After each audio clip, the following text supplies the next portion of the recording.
Assalamualaikum.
Assalamualaikum warahmatullahi wabarakatuh. Alhamdulillahi rabbil alamin. Wassalatu wassalamu ala ashrafil mursalin Nabiyyina wa maulana Muhammadin wa ala alihi wa sahbihi ajma'in. Wa ashhadu an la ilaha illallah wahdahu la syarikalah. Wa ashhadu anna Muhammadan abduhu wa rasuluh sallallahu alaihi wa ala alihi wa sahbihi wa man tabi'ahum bi ihsanin ila yaumiddin. Alhamdulillah, puji syukur kita haturkan kehadirat Allah Subhanahu wa taala. Kembali di pagi ini kita melanjutkan kajian rutin dengan membaca syarah Masail Al-Jahiliyah, dan kita akan membaca pelanggaran nomor 74.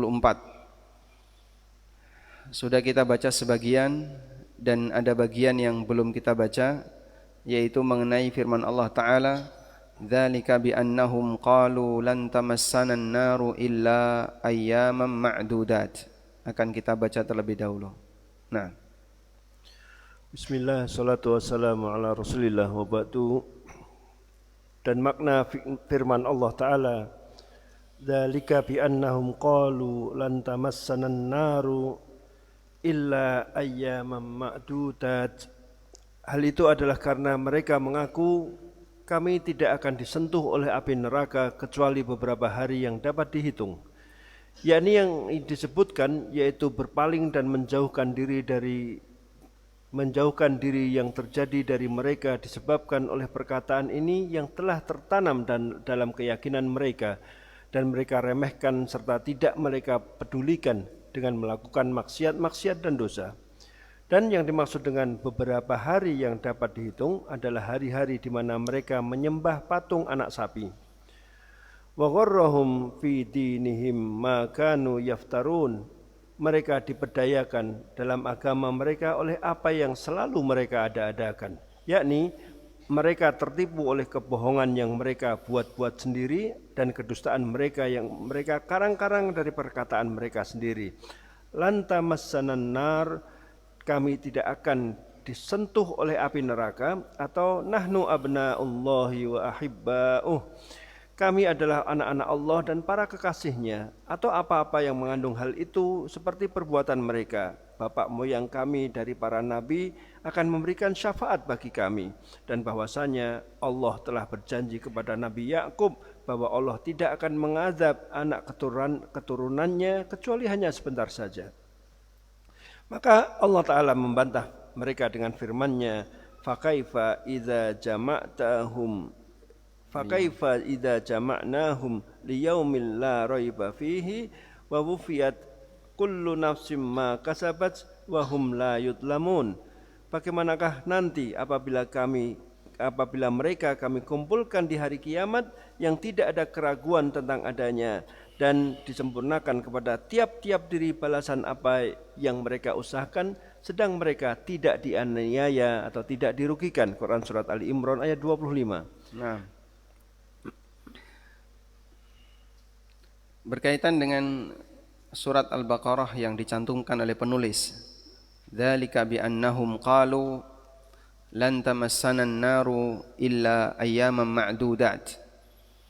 Hal itu disebabkan karena mereka mengatakan kami tidak akan tersentuh neraka kecuali hanya beberapa hari saja. Beberapa hari saja itu yang dimaksud, ini perkataan siapa ini? Perkataan siapa? Yahudi. Yahudi mengatakan kami tidaklah dihukum di neraka kecuali hanya beberapa hari saja. Beberapa hari saja yang dimaksud adalah hari selama mereka menyembah patung pedet, patung anak sapi. Sehingga menurut mereka maksiat kita kan cuma sekian hari, maka kita nanti kalau disiksa juga paling cuma sekian hari, setelah itu masuk surga. Dengan anggapan ini maka mereka merasa lebih berani untuk berbuat maksiat, sehingga mereka termotivasi untuk berbuat durhaka kepada Allah, untuk berbuat maksiat, karena menurut mereka bahwa hukuman di neraka bagi mereka itu hanya hitungan hari saja, hanya sementara, sangat sebentar. Dan ini salah satu di antara yang menyebabkan orang itu termotivasi untuk berbuat maksiat. Makanya Anda lihat judul di bawah ini, apa judulnya? Motivator maksiat. Jika kita baca dalam Al-Quran, setidaknya ada 3 ayat yang Allah jelaskan, dan itu merupakan keterangan dalam Al-Quran tentang kesalahpahaman seseorang, terlalu berbaik sangka kepada Allah, terlalu pede dengan dirinya, tapi dia tidak ngukur durhaka yang dia lakukan, sehingga dia melakukan maksiat dan banyak melakukan kegiatan maksiat, sementara dia yakin pasti nanti akan masuk surga. Yang pertama ayat ini, wa qalu lan tamassana an-naru illa dzalika bi annahum qalu lan tamassana an-naru illa ayyaman ma'dudat. Kenapa orang itu berani berbuat maksiat? Karena anggapan bahwa kita tidak akan tersentuh neraka kecuali hanya sebentar saja. Paling kalau nyemplung neraka ya cuman setengah hari, cuman sejam 2 jam. Allah kan Maha Pengampun, lalu setelah itu akan Allah ampuni. Dengan sebab ini maka mereka semakin berani untuk berbuat maksiat. Ayat yang kedua bisa kita jumpai di surat Al-A'raf ayat 169. Di Al-A'raf ayat 169 Allah Subhanahu wa taala bercerita tentang kondisi Bani Israel. Di buku enggak ada ya. Mungkin Anda bisa tambahkan catatan ayat yang menceritakan kesalahpahaman sebagian orang sehingga memotivasi dia untuk berbuat maksiat. Pertama surat Al-Baqarah ayat berapa tadi yang di buku? Atau surat Ali Imran, surat Ali Imran ayat 24. Dzalika bi annahum qalu lan tamassana an-naru illa ayyaman ma'dudat. Dan ini juga disebutkan di surat Al-Baqarah, wa qalu lan tamassana an-naru illa ayyaman ma'dudat. Kemudian ayat yang kedua adalah di surat Al-A'raf ayat 169. Allah berfirman, fa khalafa min ba'dihim khalfun warithul kitaba. Kemudian muncul generasi setelah mereka. Khalfun, istilah khalfun dalam Al-Quran itu bermakna negatif. Fa khalafa min ba'dihim khalfun, lalu datang generasi pengganti yang buruk. Warithul kitaba, yang mereka menerima warisan Alkitab. Mereka menerima Taurat. Ya'khuduna 'arada hadzal adna.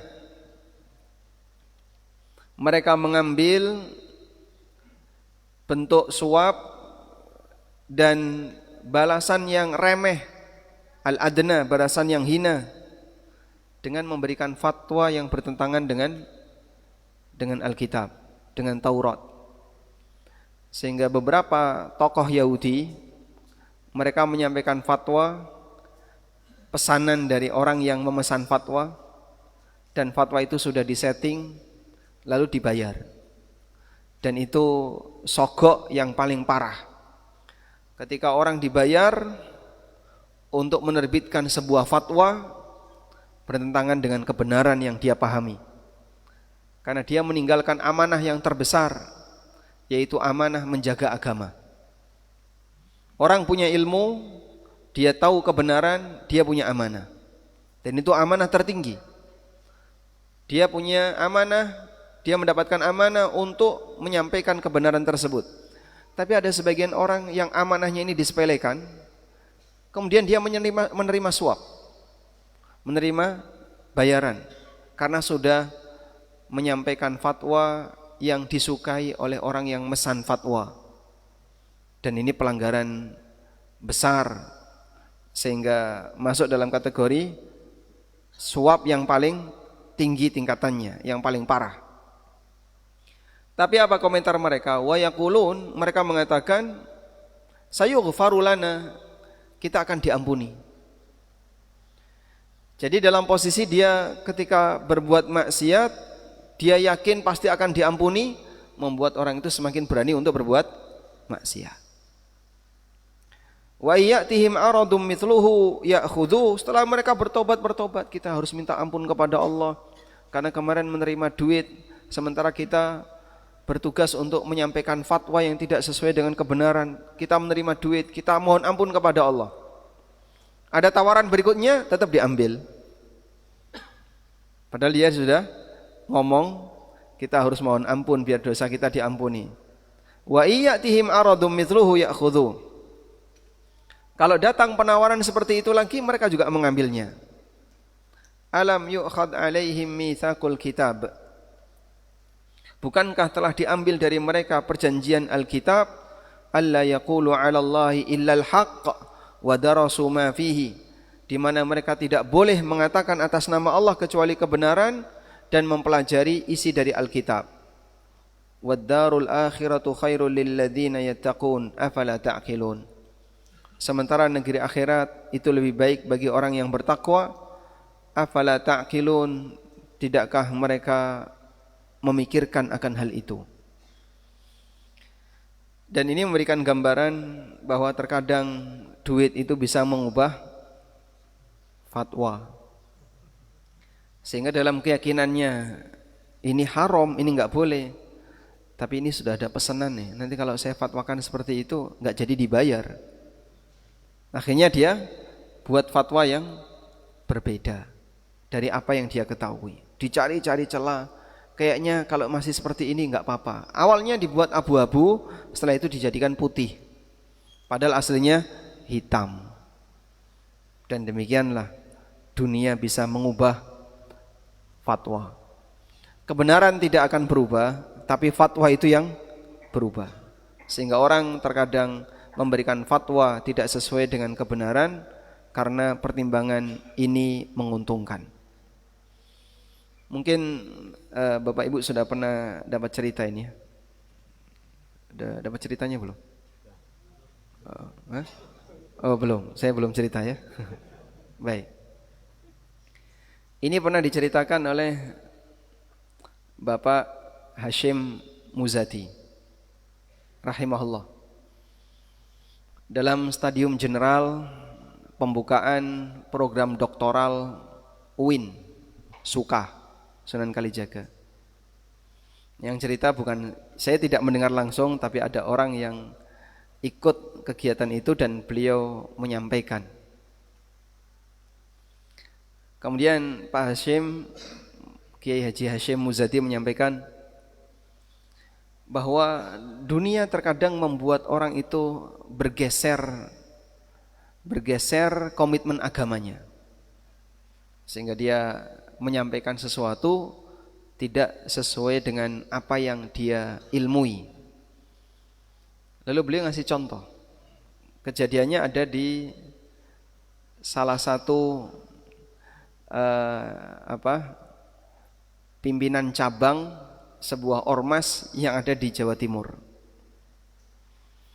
Setelah ormas ini melakukan kegiatan pembahasan mengenai kasus-kasus di lapangan, lalu diterbitkan aneka fatwa yang terjadi di masyarakat.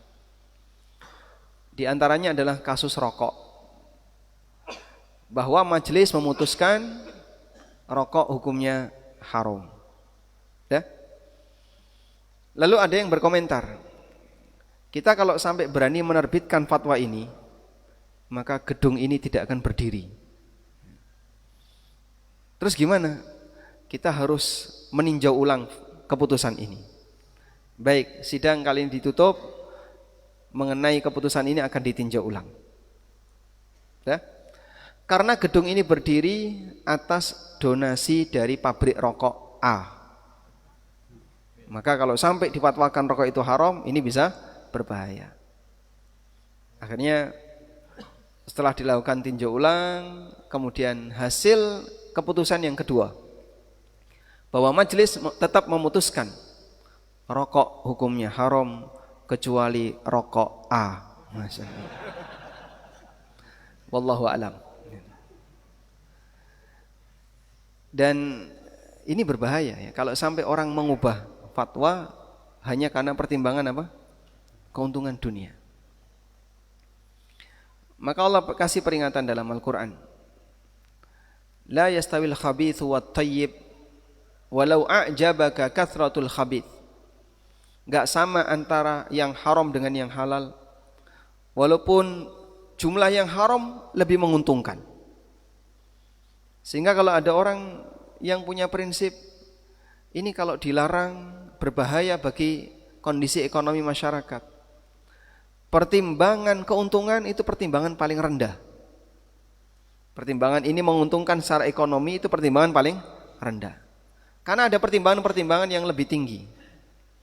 Sebagai contoh ya, dalam kejadian Covid kemarin banyak warung disuruh tutup. Pertimbangan ekonomi ditaruh paling bawah. Sehingga ada orang buka warung, kemudian nerima konsumen makan di tempat, maka dia ditangkap sama Satpol PP, jadi perkara kan, dan sempat viral. Dia mungkin akan beralasan, ini kan menguntungkan, ini adalah sumber pendapatan kami nanti nggak punya kerjaan kalau warung ini tutup. Tapi pertimbangan itu dijadikan sebagai pertimbangan paling rendah. Sehingga sebatas pertimbangan keuntungan ekonomi tapi melawan aturan, ini nggak diterima. Oleh karena itu, kalau kita menghargai akan hal ini, bahwa pertimbangan keuntungan ekonomi itu pertimbangan paling rendah, maka gunakan standar yang sama berkaitan dengan masalah aturan agama. Ada seorang penjual jadi pasar kaget di pinggir trotoar. Akhirnya oleh pemerintah ditertibkan, mulai tanggal sekian ini akan dibersihkan, sudah tidak boleh ada yang jualan di sini. Maka bagi para pedagang diminta untuk segera pindah. Disediakan pasar di tempat tertentu, tapi sepi, aksesnya lebih sulit misalnya. Sehingga orang membayangkan kalau kita pindah ke sana, wah pasti nanti pendapatan kami akan jatuh bebas. Kemudian orang tetap bertahan. Baiklah, kita akan bertahan di sini, nggak mau pindah. Kira-kira gimana? Digusur. Lupa, ini kan menguntungkan. Iya, ini menguntungkan, tapi aturan melanggar. Ini melanggar aturan. Pertimbangan menguntungkan diterima nggak? Tidak. Itu pertimbangan paling hina, pertimbangan paling rendah. Semua pertimbangan ini menguntungkan secara ekonomi, tapi melanggar aturan, ini pertimbangan paling rendah. Namun semacam ini tidak berlaku untuk aturan agama. Sehingga saat fatwa rokok diterbitkan oleh MUI dari hasil sidang di Padang, begitu sampai Jakarta masuk angin. Yang awalnya haram berubah jadi makruh. Udah, dengan pertimbangan, wah ini nanti akan mengancam perekonomian dan seterusnya, karena ini menguntungkan dan seterusnya. Maka kita kembali kepada satu prinsip tadi. Semua pertimbangan menguntungkan, selama itu melanggar aturan, maka pertimbangan itu adalah pertimbangan yang paling rendah. Karena aturan yang lain dihargai dan pertimbangan keuntungan itu dihilangkan. Ya, seperti kasus-kasus yang kemarin kita jumpai ya. Tapi sayangnya aturan agama tidak mendapatkan porsi yang sama. Ini enggak boleh, riba haram misalnya. Kok riba diharamkan gimana? Nanti kalau haram ekonomi gimana? Coba Bapak bayangkan kalau riba itu halal. Pasti ustadz yang pertama kali melakukan transaksi. Saya akan pasang modal, mungkin Bapak-bapak ada yang mau pinjam dari saya. Dia punya jamaah besar. Andaikan riba itu halal ya, Masya Allah, senang sekali kita ini. Tapi suasana kehidupan manusia akan rusak semuanya. Yang haram saja sudah seperti itu. Riba haram dan bocornya pelanggarannya masih banyak. Kasus orang mati karena riba banyak enggak? Nah, banyak sekali. Kasus orang berantem karena riba banyak. Orang bunuh diri karena riba banyak. Itu padahal riba haram ya. Andaikan riba halal, kayak apa rusaknya ini dunia. Hal yang sama juga kalau kemudian transaksi yang lain dinyatakan halal padahal aslinya haram. Maka pertimbangan bahwasanya itu menguntungkan adalah pertimbangan yang tidak bisa diterima karena melanggar aturan. Baik. Lalu satu lagi Allah Ta'ala sebutkan di surat Yusuf. Coba kita pindah ke surat Yusuf. Di surat Yusuf Allah Ta'ala menceritakan musyawarah yang dilakukan oleh saudara-saudaranya Yusuf sebelum mereka membuat keputusan apa yang akan mereka lakukan terhadap Yusuf. Saat mereka musyawarah, di antara mereka ada yang mengusulkan uqtulu Yusuf awitrahuhu ardan yakhlu lakum wajhu abikum wa takunu min ba'dihi qauman salihin. Bunuh Yusuf atau buang dia di padang pasir biar dia enggak ganggu kita di hadapan wajah bapak kita. Lalu apa yang mereka katakan? Wa takunu min ba'dihi qauman salihin, dan nanti setelah ini kita akan bareng-bareng jadi orang saleh. Yang ini menjelaskan bahwa ketika ada orang yang merencanakan maksiat, tapi dia punya bayangan setelah maksiat nanti kita umroh,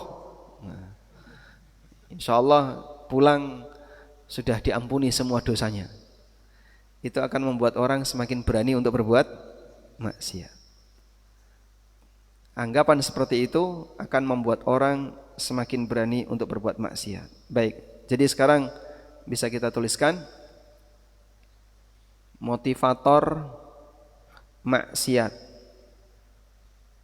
dari hati yang dia punya pikiran, satu, kita hanya disiksa sementara, paling masuk neraka cuman sementara. Ini seperti yang disebutkan di surat apa? Ali Imran ayat berapa itu? Ayat 24. Yang kedua, kita pasti diampuni. Paling nanti juga paling diampuni. Nanti juga mesti diampuni. Ini seperti di surat Al-A'raf ayat berapa tadi? 169. Yang ketiga merencanakan amal soleh pasca maksiat.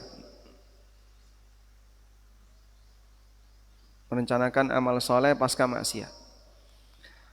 Udahlah kerjain aja, gampang. Nanti setelah ini kamu sedekah, jangan lupa rajin tahajud, baca Quran, puasa, insya Allah masuk surga. Karena dia punya anggapan seperti itu, maka dia enggak takut untuk berbuat maksiat. Ini disebutkan di surat Yusuf ayat berapa tadi? 9. Demikian 3 keterangan dalam Al-Quran berkaitan dengan keyakinan yang menyimpang yang itu sampai menjadi motivator orang untuk berbuat maksiat. Dan ini menyebabkan hati itu jadi kotor. Karena dia merasa bahwasanya dirinya pasti diampuni, dosa itu tidak akan membahayakan bagi hidupnya, dan seterusnya. Gembong dalam hal ini adalah Yahudi. Maka orang kalau punya pemikiran semacam ini berarti dia mirip Yahudi. Sehingga banyak orang Muslim yang punya anggapan enggak apa-apa, paling nanti dia sadar kalau itu dosa. Dia sadar kalau itu salah. Udahlah enggak apa-apa, paling nanti kalau nyemplung neraka ya cuma sebentar. Akhirnya dia semakin berani untuk berbuat maksiat. Ada juga enggak apa-apa, nanti kalau pas Idul Fitri kan kembali suci. Kata siapa Idul Fitri kembali suci? Jadinya dia termotivasi untuk berbuat maksiat. Atau ada juga yang bilang enggak apa-apa, nanti setelah ini kita tobat, kamu jangan lupa tahajud, sedekah, sing akeh insyaallah ilang kabeh dosane. Dan aneka keyakinan yang semisal. Wa gharrahum fi dinihim ma kanu yaftarun, dan mereka tertipu dengan kedustaan yang mereka buat sendiri. Mereka buat sendiri kedustaan itu, mereka yakini sendiri, dan mereka tertipu. Tertipu dalam arti apa? Merasa tidak takut, bahkan punya harapan. Begitu sampai di akhirat, harapannya kosong, dia diazab. Oh, ternyata selama ini saya salah. Akhirnya dia nggak punya kesempatan untuk taubat karena sudah di akhirat. Dan banyak orang yang seperti itu ya kondisinya, tertipu ketika di dunia. Apalagi kalau sudah ditipu oleh tokohnya. Udahlah, kamu yang penting ngaku sebagai murid saya, nanti tak tunggu di pintu surga. Tak tunggu di pintu surga. Udah, sampailah di akhirat. Dan dia berharap diselamatkan oleh tokohnya di pintu surga. Ternyata enggak ada yang bisa menyelamatkannya. Zong. Harapannya kosong. Dan Allah Ta'ala sebutkan dalam Al-Quran, mathalul ladzina kafaru birabbihim a'maluhum karamadin ishtaddat bihir rih. Perumpamaan orang kafir terhadap Rabbnya, amal mereka itu seperti ramad. Apa itu ramad? Abu. Ishtaddat bihir rih, yang ditiup angin yang kencang. Fi yaumin asif, di musim panas. Abu musim hujan itu lengket. Abu musim panas gimana? Ya, mabul-mabul kemana-mana. Lebih ringan daripada debu. Sehingga dalam posisi itu dia ditiup angin kencang di musim panas. La yaqdiruna mimma kasabu ala syai'. Dia sama sekali tidak mampu untuk mengambil, tidak mampu untuk memanfaatkan apapun yang dia usahakan.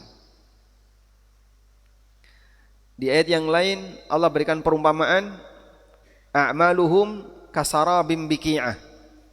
Amalan orang kafir itu seperti apa? Fata morgana. Biqi'atin, qi'ah itu artinya tanah yang luas, padang pasir. Yahsabuhu dzam'anu ma'a. Menurut orang yang haus, dia sangka itu air. Hatta idza ja'ahu, sampai ketika dia datang ke fata morgana tadi, ini sudah kehausan, capek, ya, menyangka di sana ada air, terus dia tambah tenaganya, ayo lebih kuat lagi, kejar itu air. Hatta idza ja'ahu, begitu dia tambah tenaganya sehingga dia lelah untuk mendapatkan itu, lam yajidhu syai'an, dia enggak dapat apa-apa. Maka ada orang yang diminta oleh tokohnya, kamu saya kasih ijazah ya, ijazah amalan. Kenapa mbah? 1, amalkan, doa-doa panjang. Ini harus jam 12 malam, tet. Yang ini nanti sambil poso, yang ini amalkan dengan cara ini. Sudah, syaratnya itu berat semua. Syaratnya berat. Baca, Bismillahirrahmanirrahim. 1, 1, 1, 1, 1. Berapa itu? Hah? Iki le maca wae angel. 1 1 1 1 1. Ini piro, Pak? Nek ngejanya pripun iki? Hah? 11.111. No. Angel ya. Tambah isi jingkas wis. Baca bismillahirrahmanirrahim sebanyak ini. Ngitungnya sing angel. Kalau bismillahnya gampang ya. Ngitungnya sing angel. Apa janjinya? Nanti kamu akan dapat apa saja yang didapatkan. Surga yang paling dhuwur, bidadari warnane kaya ngene, terus apalagi dapat ada mungkin 100 poin yang akan didapatkan. Diamalkan, hasilnya zong. Berarti dia kerja enggak? Kerja. Dia kerja keras, dia berusaha. Seperti orang yang melihat fata morgana, seperti ada harapan besar. Dia usahakan. Begitu sampai di akhirat, zong. Lah kamu kok mau kayak gini? Dapat dari mana kamu? Demikianlah gambaran orang yang tertipu. Wa gharrahum fi dinihim ma kanu yaksibun.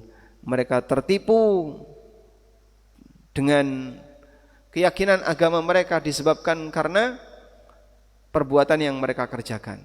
Nah, kalau Bapak ingin mendapatkan seperti ini, banyak dijumpai di buku judulnya Durratun Nasihin. Nah, saya pernah menghatamkan buku itu, ya mungkin gak detail ya, membacanya sekilas-sekilas. Cukup tebal buku itu. Isinya Masya Allah, amalan-amalan fadail amal yang luar biasa. Yang kalau orang andekan itu semi sahih saja, itu sudah jadi motivasi yang luar biasa. Apalagi kalau itu adalah palsu. Dan rata-rata di situ isinya hadis palsu. Ya kalau mau dibuat zong ya silahkan. Capek mengamalkan tapi nggak ada hasil. Apa sholawat yang dibaca 4. Sholawat apa? Hah? Ada yang punya pengalaman ini? Sholawat Naria. Sholawat Naria itu dibaca ini. Ngitungnya saja kan sudah susah. Papat jejer papat coba. 4.444.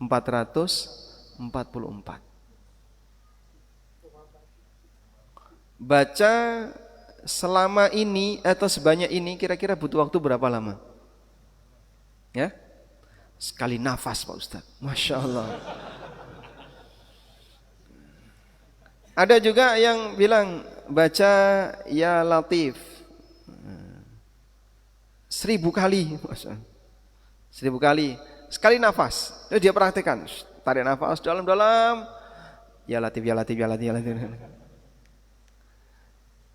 Siapa yang baca ya Latif 1000 kali sekali nafas, maka akan dapat. Nah, terus dapatnya itu disebutkan dapat ini. Lah, yang janjikan ini siapa? Kalau itu bukan sabda Nabi SAW, dari mana dia bisa mendapatkan janji itu di akhirat? Sementara tidak ada satupun manusia yang punya wewenang mengatur suasana di akhirat. Maka kita kadang kasihan ya melihat praktek-praktek kayak gini. Amal yang sunnah masih banyak yang belum bisa kita kerjakan, tapi malah berpindah kepada amalan-amalan yang mungkin kalau dilakukan hasilnya zong. Kita enggak tahu karena tidak ada janji dari Nabi sallallahu alaihi wasallam. Baik. Kita tidak sedang menilai perbuatannya, tapi sedang mengajak untuk merenungkan. Menurut kamu yang kayak gini enggak ada dalilnya sama sekali? Karena kita sama-sama sepakat, dia juga tahu ini enggak ada dalilnya. Cuman turun-temurun dari ini ada seperti ini. Dan bahkan mohon maaf, kadang dusta atas nama ulama. Ada di buku ini, ada di buku ini. Buktinya mana? Enggak ada.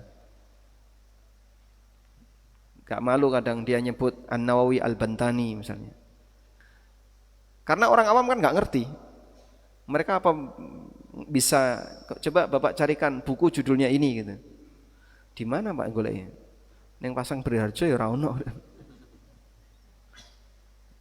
Jadi dalam posisi mereka nggak tahu, dimanfaatkanlah seperti itu. Ada di buku ini, ada di buku ini. Padahal bisa jadi dalam konteks sedang mengkritik perbuatan itu. Dia menyebutkan, ulama ini menyebutkan dalam rangka untuk mengkritik perbuatan itu. Dan aslinya tidak ada. Wallahu a'lam. Baik, sekarang kita lanjutkan. Kemudian keyakinan mereka bahwa mereka tidak akan masuk neraka dengan anggapan mereka adalah kekasih Allah. Di tengah kami ada para nabi yang akan memberikan syafaat kepada kami. Itu keyakinan orang Yahudi. Nanti pasti kita akan diselamatkan oleh para nabi-nabi kita. Dan bahwa Allah Ta'ala telah menjanjikan kepada Yakub bahwa dia, Allah tidak akan menghukum, tidak akan menyiksa keturunan Yakub illa tahillatal qasam, kecuali hanya untuk mewujudkan sumpah saja. Mewujudkan sumpah itu ya sudah pernah dinyatakan, maka diwujudkan, tapi cuma sebentar. Setelah itu diselamatkan. Faradda alaihim subhanahu biqaulihi, maka Allah membantah mereka dengan mengatakan, fa kaifa idza jama'nahum liyaumin la raiba fihi wa wuffiyat kullu nafsin ma kasabat wa hum la yudlamun. Fa kaifa idza jama'nahum, lalu bagaimana ketika kami kumpulkan mereka liyaumin la raiba fihi, pada hari yang sudah tidak ada keraguan di sana, yaitu hari kiamat. Wa wuffiyat kullu nafsin ma kasabat, dan setiap jiwa akan dipenuhi sesuai dengan apa yang dia lakukan. Wa hum la yudlamun, dan mereka tidak akan dizalimi. Jadi mana mungkin Allah Subhanahu wa taala akan menyelamatkan mereka dengan semua maksiat yang mereka lakukan, tapi mereka mengklaim kalau dirinya adalah keturunan Yakub yang pasti akan diselamatkan oleh Allah dari neraka. Nah, ini kan ajaran rasis. Tapi ajaran rasis ini dibawa ke akhirat. Ajaran merasa bahwasanya kelompok dia yang paling tinggi tingkatannya, keturunan dia yang paling mulia, menganggap yang lain pasti masuk neraka. Itu rasisnya Yahudi.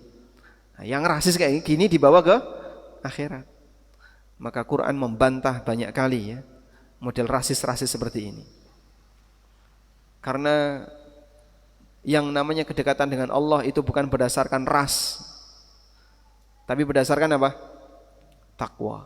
Inna akramakum indallahi atqakum. Nah, ajaran rasis seperti itu dilestarikan oleh sebagian orang yang dia memanfaatkan status sebagai keturunan yang mulia. Saya keturunan ini. Padahal dia penuh melakukan tindakan durhaka dan maksiat. Baik. Sekarang kita akan baca keterangan penulis berikutnya. Diriwayatkan bahwasanya bendera pertama yang akan diangkat bagi manusia di padang mahsyar dari bendera-bendera orang-orang kafir adalah bendera kaum Yahudi. Maka Allah akan mempermalukan mereka di hadapan semua makhluk, kemudian memerintahkan agar mereka dimasukkan ke dalam neraka. Dan seperti inilah kita lihat banyak manusia yang hidup di zaman kita ini yang melakukan apa-apa yang telah lakukan berupa perbuatan-perbuatan mungkar karena berpegang kepada syafaat atau karena tingginya level sosial dan terpandangnya nasab. Maka hanya kepada Allah tempat memohon pertolongan. Baik, apa yang beliau sebutkan ini real di lapangan. Bahwa orang berbuat maksiat salah satunya karena anggapan pasti dapat syafaat. Dan selalu ketika mereka menyampaikan salawat, semoga dengan bacaan salawat ini kita diberi syafaat oleh Nabi Sallallahu Alaihi Wasallam misalnya. Ya kalau beramal soleh dapat pahala itu benar, tapi memastikan dapat syafaat dari mana kau bisa tahu? Padahal ayat Al-Quran telah menegaskan, man dzalladzi yashfa'u indahu illa bi'idznih. Tidak ada yang bisa memberikan syafaat di sisi Allah kecuali dengan izinnya. Kemudian disebutkan dalam surat Al-Baqarah semakna dengan Ali Imran tadi. Kita coba baca. Wa qalu lan tamassana an-naru illa ayyaman ma'dudah. Qul attakhadtum 'indallahi 'ahdan falan yukhlifallahu 'ahdah. Am taquluna 'alallahi ma la ta'lamun. Bala man kasaba sayyi'atan wa ahatat bihi khati'atuhu faulaika ashabun nari hum fiha khalidun. Dan mereka berkata, kami sekali-kali tidak akan disentuh oleh api neraka kecuali selama beberapa hari saja. Katakanlah, sudahkah kamu menerima janji dari Allah sehingga Allah tidak akan memungkiri janjinya? Ataukah kamu hanya mengatakan terhadap Allah apa yang tidak kamu ketahui? Bukan demikian, yang benar barang siapa berbuat dosa dan dia telah diliputi oleh dosanya, maka itulah penghuni neraka, mereka kekal di dalamnya. Quran Surat Al-Baqarah ayat 80-81. Baik. Ini semakna seperti ayat yang disebutkan di surat Ali Imran tadi. Dzalika bi annahum qalu lan tamassana an-naru illa ayyaman ma'dudat wa gharrahum fi dinihim ma kanu yaftarun. Sedangkan yang di sini wa qalu lan tamassana an-naru illa ayyaman ma'dudah. Qul attakhadtum 'indallahi 'ahdan fala yukhlifallahu 'ahdah am taquluna 'alallahi ma la ta'lamun. Sehingga Allah mempertanyakan, kalau kalian tidak akan disiksa di neraka kecuali hanya beberapa hari saja, katakan wahai Muhammad, apa kamu sudah membuat perjanjian dengan Allah? Ada gak kesepakatan kamu dengan Allah kalau besok hanya disiksa sebentar? Mana kesepakatan itu? Tidak ada. Dan tidak ada kesepakatan apapun, kita cari dalam dalil manapun ya, bahwa nasab bisa menyelamatkan orang yang maksiat. Ada? Tidak ada. Bahkan Nabi SAW mengatakan, wa man batta'a amaluh lam yusri' bihi nasabu. Siapa yang amalnya telat tidak akan bisa dipercepat dengan nasabnya. Nasab itu salah satu kelebihan. Sebagaimana harta juga salah satu kelebihan. Ada beberapa kelebihan yang Allah berikan kepada hambanya. Kelebihan harta, kelebihan dari sisi jabatan, kelebihan dari sisi kepandaian, kelebihan dari sisi fisik, ya, badannya kuat misalnya. Kelebihan dari sisi penampilan, cakep. Kelebihan dari sisi nasab, dan kelebihan-kelebihan yang lain. Dia punya keahlian tertentu, itu juga kelebihan. Tapi ini semuanya kelebihan, jika tidak dipakai untuk bertakwa kepada Allah, ya enggak ada nilai manfaat. Orang punya harta tapi tidak bertakwa kepada Allah, ya sama sebagaimana orang yang lain. Demikian pula ketika dia punya jabatan, ketika dia punya kelebihan fisik dan seterusnya. Sudah? Karena itu Allah Subhanahu wa taala tidak menjadikan salah satunya lebih unggul dari yang lain. Allah mengatakan inna akramakum indallahi atqakum. Penentunya adalah takwa. Andaikan ya, ada orang tidak punya harta, alias orang miskin, tidak punya jabatan, miskin rakyat jelata, tidak punya, wajahnya biasa saja, fisiknya juga tidak gagah, kemudian dia tidak punya status sosial, dia tidak punya apa lagi, nasabnya juga biasa saja, dan kelebihan yang lain dia nggak punya. Bisa nggak dia masuk surga? Bisa. Bisa nggak dia dapat takwa? Bisa. Karena Allah tidak jadikan ini sebagai syarat. Andaikan yang bisa bertakwa hanyalah keturunan Rasulullah SAW, itu tidak adil. Karena nasab itu di luar pilihan. Nasab itu di luar pilihan. Sehingga kamu mau milih bapaknya siapa? Enggak bisa. Kita lahir dalam posisi apa? Tidak bisa milih nasab. Baik. Karena itu beberapa sahabat radhiyallahu anhum, mereka secara nasab jauh dari posisi orang yang punya status sosial. Misalnya Salman, siapa sih bapaknya Salman?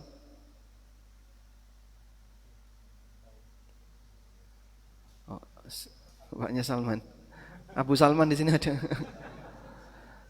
Salman, sahabat Salman Al-Farisi, bapaknya siapa? Dalam biografi tentang Salman coba kita. Ada nggih biografi Salman Al-Farisi? Nah. Jadi kalau kita membaca biografi Salman di wiki termasuk bagus yang biografinya sahabat karena nampaknya yang input teman-teman yang paham tentang ya, sirah-sirah gitu ya, paham tentang sejarah.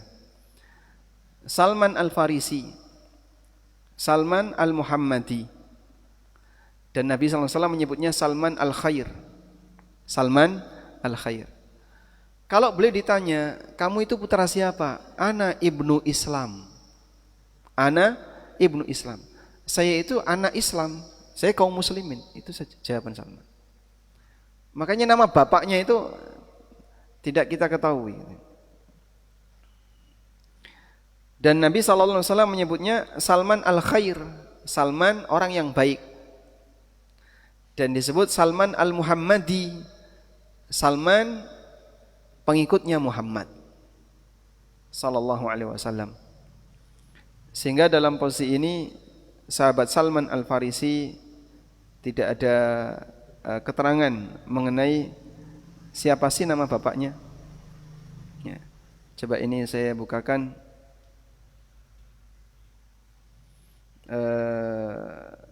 ini Sirah Nabawiyah ya. Jadi keterangan cuman Salman Al-Farisi, kunyahnya Abu Abdullah dari Asbahan. Beliau pernah hidup mengikuti agama Majusi, lalu pindah Nasrani, lalu pindah Yahudi. Sebelum Islam nampak di permukaan, sebelum dakwah Islam sampai ke beliau. Wa dhalla yabhathu 'anid din al-haq, dan beliau berusaha untuk mencari agama yang benar.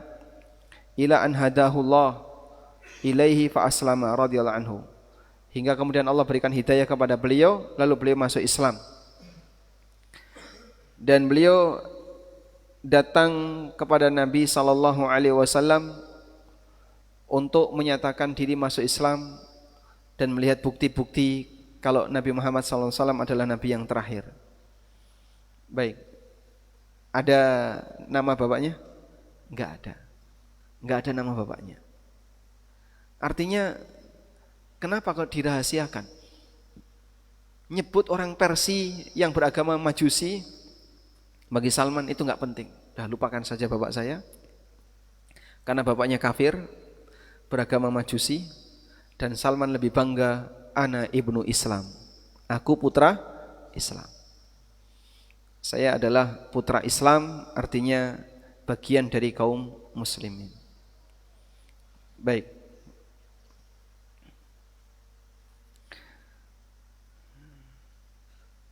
Wallahu ta'ala alam. Kemudian di bagian akhir, bala man kasaba sayyi'atan wa ahatat bi khati'atu. Sebaliknya orang yang berbuat jahat dan dia memiliki banyak kesalahan, faulaika ashabun nar, itulah penduduk neraka, hum fiha khalidun, mereka kekal di sana. Walladzina amanu wa 'amilus solihati ulaika ashabul jannati hum fiha khalidun. Sementara orang yang beriman dan beramal saleh, mereka adalah ashabul jannah, penduduk surga, mereka kekal di sana. Sekarang kita akan beralih ke pelanggaran nomor 75. Nah. Masalah jahiliyah ke-75 menjadikan kubur-kubur orang-orang soleh sebagai masjid-masjid atau tempat-tempat ibadah. Masalah ini adalah ciri khas orang-orang dari dua ahli kitab pada masa jahiliyah mereka. Dan tentang hal itu terdapat hadis sahih di mana Rasulullah sallallahu alaihi wasallam bersabda, "La'anallahu al-yahuda wan nasara ittakhadhu qubura anbiya'ihim masajid." Allah telah melaknat kaum Yahudi dan Nasrani karena telah menjadikan kubur-kubur para nabi mereka sebagai masjid-masjid atau tempat-tempat ibadah. Nabi SAW kemudian bersabda, "Fala tattakhiduha masajid." Maka janganlah kalian orang-orang Islam menjadikan kubur-kubur sebagai masjid-masjid atau tempat-tempat ibadah. Hadis lain dalam Sahih Al-Bukhari dan Sahih Muslim dari Abu Hurairah radhiyallahu taala anhu bahwasanya Rasulullah sallallahu alaihi wasallam bersabda, "Qatalallahu al-yahuda wan nasara ittakhadhu qubur anbiya'ihim masajid." Allah pasti membinasakan kaum Yahudi dan Nasrani karena mereka telah menjadikan kubur-kubur para nabi mereka sebagai masjid-masjid atau tempat-tempat ibadah. Dan dalam salah satu lafaz milik Imam Muslim berbunyi, "La'anallahu al-yahuda wan nasara ittakhadhu qubur anbiya'ihim masajid." Allah pasti melaknat kaum Yahudi dan Nasrani karena telah menjadikan kubur-kubur para nabi mereka sebagai masjid-masjid atau tempat-tempat ibadah. Kemudian dalam Sahih Al-Bukhari dan Sahih Muslim dari Aisyah radhiyallahu taala anha dan Ibnu Abbas radhiyallahu anhuma yang mengatakan, "Lamma nazala bi Rasulillah sallallahu alaihi wasallam tafiqa yatrahu khamisatan lahu ala wajhi fa idza tamma biha kashafaha an wajhi faqala wa huwa kadzalik la'anahu Allahu 'alal yahudi wan nasara ittakhadhu qubur anbiya'ihim masajid yukhadziru ma sana'u." Ketika Rasulullah sallallahu alaihi wasallam jatuh sakit, yaitu menjelang wafat, beliau meletakkan selembar kain di wajah beliau. Lalu apabila beliau sadar, beliau menyingkapkannya dari wajah beliau dan bersabda dalam keadaan seperti itu, "Allah pasti melaknat kaum Yahudi dan Nasrani karena telah menjadikan kubur-kubur para nabi mereka menjadi masjid-masjid atau tempat-tempat ibadah dengan maksud beliau memperingatkan bagi umat beliau apa yang mereka perbuat itu." Juga dalam Sahih Al-Bukhari dan Sahih Muslim dari Aisyah radhiyallahu taala anha bahwasanya Ummu Salamah radhiyallahu taala anha serta Ummu Habibah radhiyallahu taala anha pernah menceritakan kepada Rasulullah sallallahu alaihi wasallam tentang sebuah gereja yang pernah mereka lihat di negeri Habasyah yang dikenal dengan gereja Maria, dan mereka juga menceritakan tentang begitu indahnya dengan gambar-gambar yang ada di dalamnya. Maka beliau bersabda, "Ulaika qaumun idza mata fihimul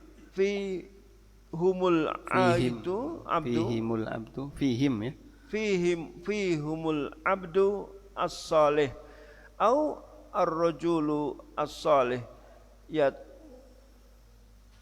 banau ala qabrihi masjida wa sawwaruhu fihi tilka as-suwar ulaika syirarul khalqi indallah."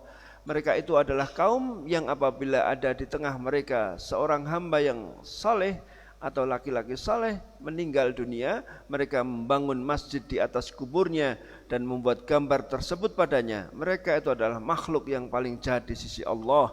Dari Ibnu Abbas radhiyallahu taala anhuma, beliau berkata, la'ana Rasulullah sallallahu alaihi wasallam zairatil kubur wal muttakhidina 'alaihal masajid wassuruj. Rasulullah sallallahu alaihi wasallam melaknat perempuan-perempuan yang berziarah kubur, orang-orang yang mendirikan di atasnya masjid-masjid dan menyalakan pelita di atasnya. Diriwayatkan oleh para penyusun As-Sunan yang 4. Baik, nah Masya Allah ya. Dan cukup banyak dalil yang dibawakan oleh penulis berkaitan dengan salah interaksi dengan kuburan. Salah interaksi dengan kuburan. Kuburan itu benda hidup atau benda mati? Mati. Lalu yang dikubur itu benda hidup atau benda mati? Mati. Yang dikubur mati, makanya dikubur. Kalau masih hidup dikubur ya kriminal dan mateni orang ya. Maka orang soleh ketika dia dikubur berarti dia sudah mati atau hidup? Mati. Ada ulama dia masih hidup Pak tapi dikubur ya. Siapa yang ngubur? Itu ditangkap semua itu nanti ya. Karena ini tindakan kriminal. Maka siapa yang meyakini bahwa orang soleh ketika di kuburan itu masih hidup, wallahu alam, akalnya ditaruh mana? Udah? Tapi Pak, bukankah dia itu hidup? Arwahnya itu hidup, sebagaimana arwah manusia yang lain juga hidup. Karena matinya roh itu apa? Matinya roh. Roh bisa mati enggak? Roh bisa mati? Tidak. Matinya roh itu gimana? Ketika terpisah dari jasad. Sehingga penyebutan rohnya mati, maksudnya ketika terpisah dari jasad. Ya semua manusia juga mengalami seperti itu. Sudah? Dan selanjutnya arwahnya ada di mana? Apakah muter-muter di kuburan itu? Arwah misalnya ada orang soleh meninggal lalu dia dimakamkan. Apakah kemudian arwahnya turun terus muter-muter di kuburan itu? Ya atau tidak? Terus arwahnya ada di mana? Di alam barzakh. Alamnya ada di alam barzakh. Wa min waraihim barzakhun ila yaumi yub'atsun. Allah sebutkan di surat Al-Mu'minun. Sehingga orang yang mati tadi tidak bisa balik hidup lagi ke dunia karena ada barzakh sampai kiamat. Sudah? Maka kalaupun mereka hidup fil alam al-barzakhi, di alam barzakh, bukan di kehidupan dunia. Baik. Lalu alam barzakh itu di mana, Pak? Allah rahasiakan. Ya, yang jelas alam barzakh. Sebagaimana Anda kalau ditanya alam akhirat itu di mana? Pakai nunjuk arah pun salah. Alam akhirat ada di sana. Masa akhirat di atas? Samping kanan kiri? Tidak tahu. Itu adalah alam di mana Allah Subhanahu wa taala akan memberikan balasan kepada para hambanya. Sehingga ada alam yang dia dirahasiakan oleh Allah. Tapi manusia tidak bisa menunjuk alam barzakh itu di mana. Anda tanya di mana, mau nyebut apapun salah. Mau nyebut mana? Di Mekah ada nggak Pak? Kok di Mekah sih? Alam barzakh di mana? Ya enggak tahu, itu rahasia Allah. Yang jelas alam itu ada, tapi dirahasiakan oleh Allah. Dan mereka yang sudah mati berada di alam barzakh. Nah, pertanyaannya, lalu untuk apa kita berdoa kepada orang yang sudah mati? Pakai landasan apa? Secara agama ada banyak dalil yang tadi menunjukkan itu dilarang. Secara logika enggak nyambung. Nyambungnya gimana? Orang berdoa di kuburan dengan harapan arwah jenazah ini mengantarkan doa tersebut kepada Allah. Logikanya enggak nyambung karena dia sudah berada di alam barzakh dan kamu tidak bisa mengakses alam barzakh. Baik.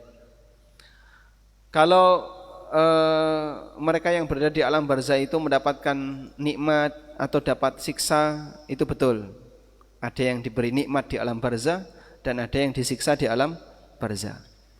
Nah, sehingga kalaupun orang soleh ini diberi nikmat di alam barzakh, tapi dia nggak bisa nolong yang hidup. Selagi dia masih hidup saja nggak bisa, apalagi dia sudah mati. Karena masing-masing orang akan dihisab oleh Allah Subhanahu wa taala. Baik. Nah, pelanggaran yang terjadi di kalangan orang-orang Yahudi dan Nasrani adalah mereka menjadikan kuburan para nabi mereka dan orang-orang soleh mereka sebagai masjid. Ini merupakan khisalul kitabiyin, praktek perbuatan ahli kitab di masa jahiliyah mereka. Dan sampai sekarang itu pun masih bertahan. Sebagian orang menjadikan kuburan sebagai masjid. Waliyadzubillah, kita bisa baca bagaimana kerasnya peringatan dari Nabi SAW. La'anallahu al-yahuda wan nasara. Allah melaknat Yahudi dan Nasrani.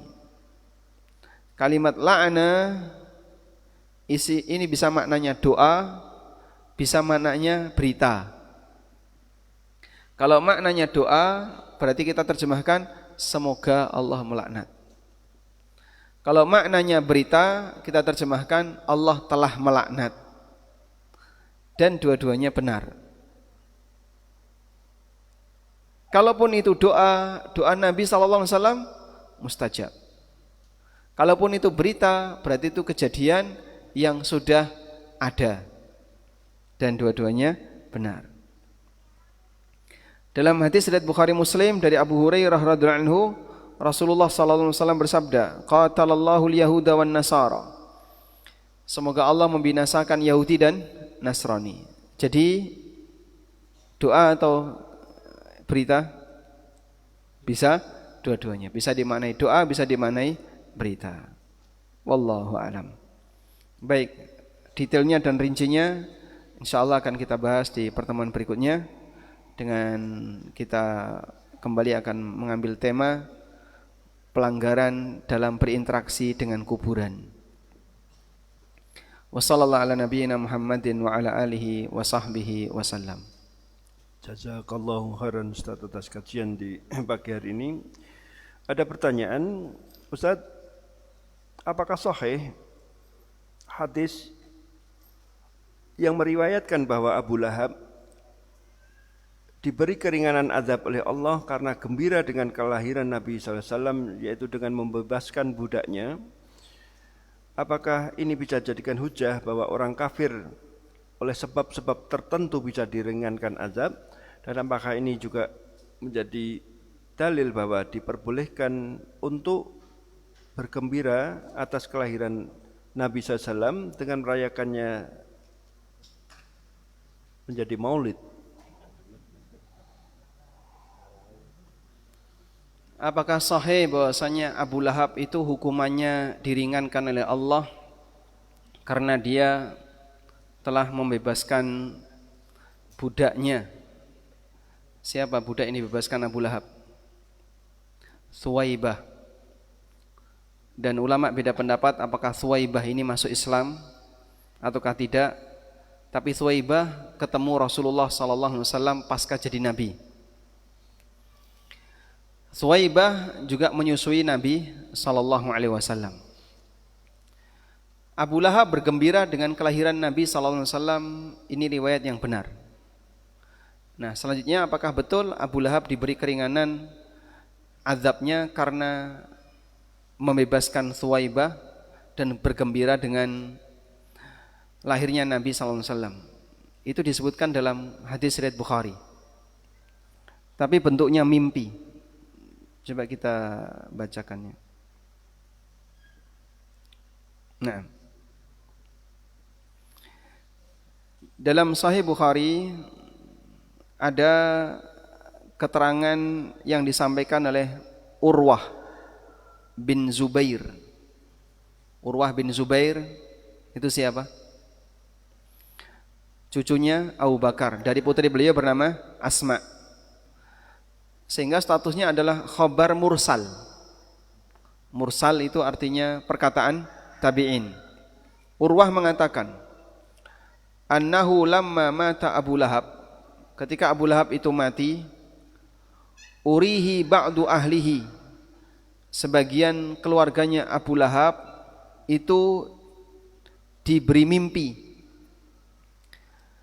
bisyarri haibatin, dengan kondisi buruk yang dialami oleh Abu Lahab. Keluarganya Abu Lahab itu bermimpi bahwa Abu Lahab mengalami kondisi yang buruk. Qala lahu, maka keluarganya Abu Lahab tanya sama Abu Lahab, madza laqita, apa yang kamu jumpai? Qala Abu Lahabin, kata Abu Lahab, lam alqa ba'dakum ghaira anni suqitu fi hadhihi bi'itaqati Suwaibatan. Aku tidak menjumpai hal yang baik setelah aku meninggalkan kalian, setelah aku mati, selain aku diberi minum fi hadhihi, disebabkan karena aku telah membebaskan Thuwaibah. Rawahu Al-Bukhari, hadisnya riwayat Bukhari. Jadi kalau apakah betul Abu Lahab diberi minum, diberi keringanan dalam arti diberi minum? Jawabannya betul, hadisnya riwayat Bukhari. Tapi ini mimpi salah satu keluarga Abu Lahab, diceritakan oleh Urwah bin Zubair. Ini bukan sabda Nabi sallallahu alaihi wasallam. Sehingga kalau yang tersebar Nabi sallallahu alaihi wasallam menyampaikan Abu Lahab diberi keringanan siksa, salah ya. Bukan sabda Nabi sallallahu alaihi wasallam. Mimpinya keluarga Abu Lahab. Siapa keluarga Abu Lahab? Disebutkan oleh Badruddin Al-Aini.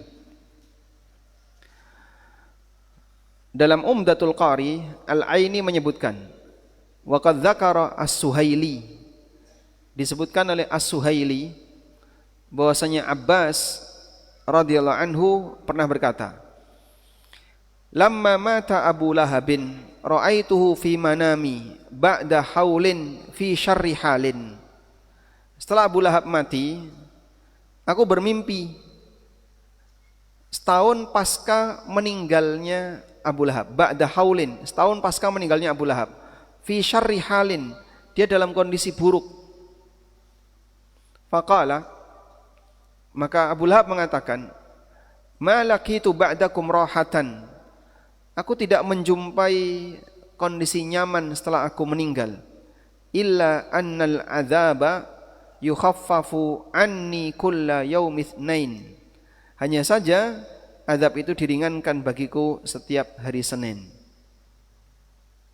Baik, kadza fi Umdatul Qari lil Aini. Umdatul Qari syarah Sahih Bukhari. Syarah Sahih Bukhari banyak ya, ada Fathul Bari, salah satunya Umdatul Qari karya Badruddin Al-Aini. Baik. Sekarang kita akan melihat bagaimana keterangan tentang mungkinkah siksa bagi orang kafir itu diringankan. Kalau kita lihat dalam ayat Al-Quran, Bapak Ibu cari aja kata kunci yukhaffif, artinya meringankan. Saya hitung ya, 1, 2, 3, 4, 5, 6. Ada 6 ayat dalam Al-Quran yang menegaskan azab bagi orang kafir tidak diringankan. Ini Al-Quran yang berbicara. Dalil Al-Quran yang tegas. Sebanyak berapa? 6 ayat. Jadi kita sedang membandingkan tadi mimpi, tapi riwayatnya sahih sampai Urwah. Yang ini Al-Quran ada 6 ayat. Allah berfirman di surat Al-Baqarah ayat 86. Ulaikal ladzina ishtarawul hayatad dunya bil akhirah. Mereka itulah orang yang membeli kehidupan dunia dibayar pakai akhirat. Fala yukhaffafu anhumul adzab, maka mereka tidak akan diberi keringanan azab. Wala hum yunsarun, dan mereka tidak akan ditolong. Ini ayat yang pertama. Al-Baqarah berapa? 86. Azab orang kafir tidak diringankan oleh Allah. Al-Baqarah ayat 162. Di ayat 161 Allah mengatakan, innal ladzina kafaru wa matu wa hum kuffar. Sesungguhnya orang kafir yang mati dalam kondisi kafir, ulaika alaihim laknatullahi wal malaikati wan nasi ajma'in. Mereka itulah orang yang mendapatkan laknat Allah, para malaikat dan seluruh umat manusia. Khalidina fiha, mereka kekal di sana. La yukhaffafu anhumul adzab, dan mereka tidak diberi keringanan.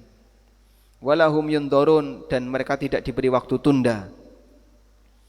Di ayat yang lain Allah Subhanahu wa taala menceritakan, Ali Imran ayat 88, khalidina fiha la yukhaffafu anhumul adzabu wa lahum yundharun. Ali Imran 88. Mereka kekal di sana dan mereka tidak diberi keringanan. Bahkan di bagian belakang dari Al-Qur'an surat Ghafir, Allah menceritakan dialog antara penduduk neraka dengan malaikat penjaga neraka. Wa qala alladzina fin nari li khazanati jahannam. orang-orang yang berada di neraka mengatakan kepada khazanati jahannam, penjaga jahannam, ud'u rabbakum yukhaffif 'anna yauman minal adzab. Wahai malaikat, mintalah kepada Rabbmu agar dia meringankan untuk kami azab ini walaupun sehari. Mereka mengajukan permintaan tidak menghilangkan azab tapi diringankan walaupun sehari. Apa jawab malaikat? Qalu awalam taku ta'tikum rusulukum bil bayyinat. Dijawab oleh malaikat, bukankah dulu telah datang para rasul dengan membawa bukti-bukti? Qalu bala. Penduduk neraka itu mengatakan, betul. Qalu fad'u, sekarang minta sendiri sama Allah. Suruh minta sendiri.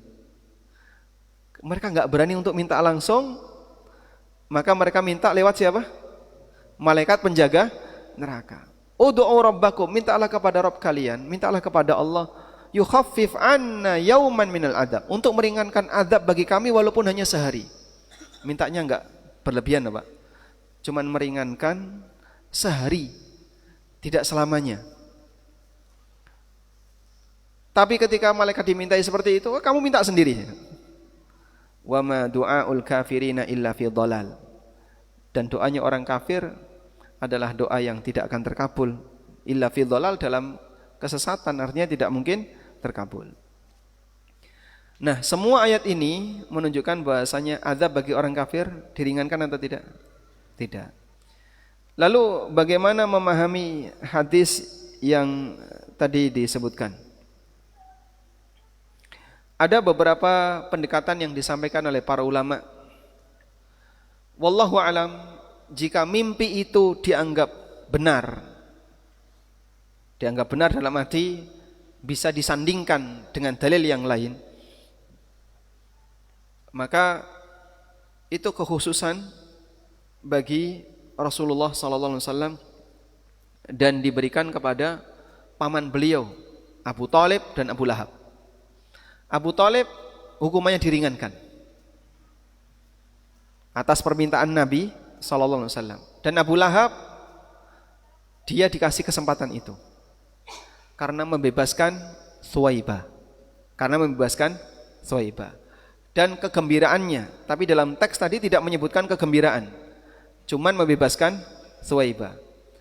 Sehingga bisa jadi amal solehnya Abu Thalib membebaskan Thuwaibah, kemudian Allah memberikan karunia-Nya dalam bentuk diringankan sesaat hukumannya dengan dia dikasih minum. Tapi ini khusus untuk dia. Sudah? Nah, apakah ini dikaitkan dengan kegembiraan terhadap kelahiran Nabi SAW? Dalam teks mimpi itu enggak disebutkan. Teks mimpi hanya menyebutkan membebaskan Thuwaibah. Baiklah, kita terima saja. Anggap karena itu kegembiraan kelahiran Nabi SAW. Karena sebab Abu Thalib membebaskan Thuwaibah adalah gembira kepada kabar yang diberitakan oleh Thuwaibah. Yang pertama kali ngasih tahu bahwa Aminah telah melahirkan, yang pertama kali ngasih tahu siapa? Thuwaibah. Maka Thuwaibah langsung dibebaskan oleh Abu Lahab. Karena kegembiraan mendengar berita Aminah telah melahirkan. Baik. Sekarang saya tanya dengan jujur Bapak Ibu ya, Anda jawab. Apakah Anda juga gembira dengan kelahiran Nabi SAW? Gembira. Saya gembira dan Bapak Ibu gembira. Kita semua gembira. Muslim akan selalu bergembira dengan kelahiran Nabi SAW. Sahabat juga gembira. Semuanya gembira. Ya sudah, berarti kita punya amal gembira. Terus, apa masalahnya ketika kegembiraan itu dikaitkan dengan kemudian kegembiraan itu dikaitkan dengan peringatan Maulid? Maka gembira tidak harus diwujudkan dalam bentuk peringatan. Karena kita mengikuti Nabi SAW dan para sahabat yang mereka gembira dengan kelahiran Nabi SAW, tapi mereka tidak mengkaitkannya dengan peringatan. Sehingga kita semuanya gembira. Andai ya mereka punya kesimpulan, orang kafir yang gembira dengan kelahiran Nabi sallallahu alaihi wasallam saja hukumannya diringankan, maka orang mukmin yang gembira dengan kelahiran Nabi sallallahu alaihi wasallam dosanya akan diampuni. Berarti kita juga dapat. Kita semua juga gembira dengan kelahiran Nabi sallallahu alaihi wasallam. Anda gembira enggak? Nah, gembira. Andaikan kaidah itu benar, bahwa hanya semata dengan gembira kelahiran Nabi sallallahu alaihi wasallam dosanya diampuni, maka kita semuanya juga bisa mendapatkan peluang yang sama. Coba yang sedih dengan kelahiran Nabi Muhammad sallallahu alaihi wasallam angkat tangan. Ada? Subhanallah. Apakah sedih dengan kelahiran Nabi sallallahu alaihi wasallam? Masya Allah. Justru sebaliknya, kita gembira dengan adanya Nabi Muhammad sallallahu alaihi wasallam. Jadi kalau kaidahnya siapa yang gembira dengan kelahiran Nabi sallallahu alaihi wasallam dapat pahala, maka kita juga dapat. Karena Abu Lahab apakah merayakan Maulid? Abu Lahab loh ya. Abu Lahab merayakan Maulid tidak? Tidak. Jadinya ada beberapa yang perlu kita luruskan dalam hal ini. Pertama terkait riwayat Bukhari tadi, itu mimpi salah satu keluarganya Abu Lahab, dan dalam keterangan Badruddin Al-Aini, mimpi itu adalah mimpinya Abbas, dan dohirnya ketika itu Abbas belum masuk Islam. Kemudian beliau ceritakan, disampaikan kepada orang lain, dan sampailah berita itu kepada Urwah, atau bisa jadi Urwah dapat dari Abbas. Sehingga ini mimpi bukan sabda Nabi sallallahu alaihi wasallam. Dan mimpi ada kemungkinan benar, ada kemungkinan salah. Sementara ada banyak ayat, tadi kita sebutkan ada 6 ayat dalam Al-Quran yang menegaskan azabnya orang kafir tidak diringankan. Anggaplah misalnya mimpi itu benar sehingga bisa disandingkan dengan dalil yang lain, maka status mimpi itu diperselisihkan mengenai maknanya.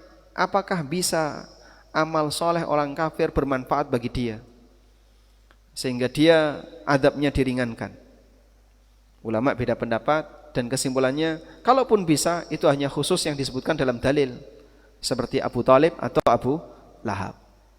Sementara yang lain tidak berlaku. Dulu ada orang yang sangat dermawan, namanya Abdullah bin Jud'an. Abdullah bin Jud'an terkenal sangat dermawan di masa jahiliyah. Sampai Aisyah pernah bertanya, apakah amalnya bisa bermanfaat baginya? Kata Nabi SAW, la ya Aisyah, li'annahu lam yakul rabbighfirli yauman minal azab. Karena dia tidak pernah berdoa kepada Allah Ta'ala untuk mohon ampun kepada Allah di hari kiamat. Artinya Abdullah bin Jud'an tidak percaya dengan hari kiamat. Sehingga meskipun Abdullah bin Jud'an itu orang yang banyak berbuat baik, tapi amalnya tidak bermanfaat bagi mereka. Wallahu ta'ala alam. Baik, mungkin demikian yang bisa kita sampaikan, semoga bermanfaat. Wassallallahu ala nabiyyina Muhammadin wa ala alihi wa sahbihi wa sallam. Wa akhiru da'wana anil hamdulillahi rabbil alamin. Wassalamualaikum warahmatullahi wabarakatuh. Waalaikumsalam warahmatullahi wabarakatuh. Jazakumullah khairan Ustaz atas kajian.